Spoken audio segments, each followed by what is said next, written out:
Our central purpose is to preach the gospel of Christ, which we've done now for just slightly over 128 years.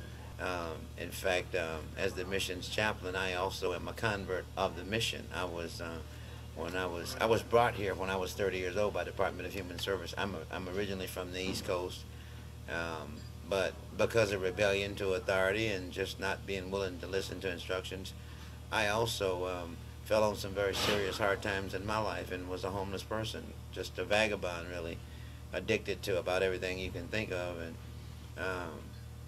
came through Chicago in '79 and was actually brought to Pacific Garden Mission by the Department of Human Service. But I was saved the first day I was here. Right. Socially, we provide food, clothing, shelter.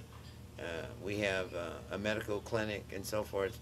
But those things are not a means to any kind of an end. We believe that anyone could provide those things. In fact, we know that many people do. We are not a social organization, but we are fishers of men, and any fisher has to have bait.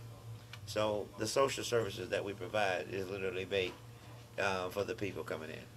Hello, my name is Jerome Whitehead, and I'm one of the Bible program participants here at the Pacific Garden Mission. And I will be giving the guys a tour guide of the building today.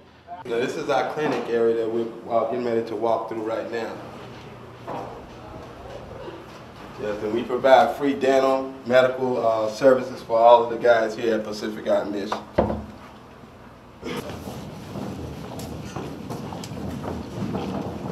Because of the cold weather, these guys coming up from the second floor. The second floor consists of that area is used for the overflow. And these guys are they've been sitting in the second floor watching TV. That's like a recreation room. Okay, now they're coming down here to the auditorium, and they're gonna sit in the auditorium maybe probably about an hour or so, just to keep warm. We house hundreds of men every night. In fact, I'm certain that there's nights when we're probably over capacity, but hundreds and hundreds of men. Every single night. I believe last night we had upwards of 500 men, and this is just regular transit overnight men. Does it get pretty packed in here? It stays packed.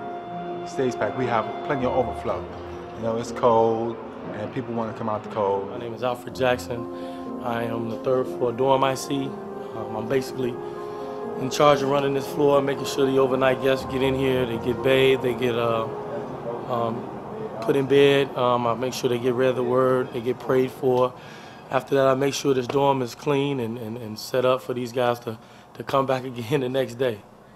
Yeah, with we got 134 guys, then I got about 7, 8 guys on my dorm crew. And then, sometimes I'll, put a couple of extra guys in here just to give them somewhere to lay. Yeah. So it can get congested. We believe that, of course, there are people in our society with mental problems who might fall through the cracks, and because of government cutbacks and so forth, there's not as many places available for them who might need that particular care. But we also believe that mental illness is the result of being homeless, because it was never God's will for a man to be a vagabond. God said if a man don't work, he shouldn't eat.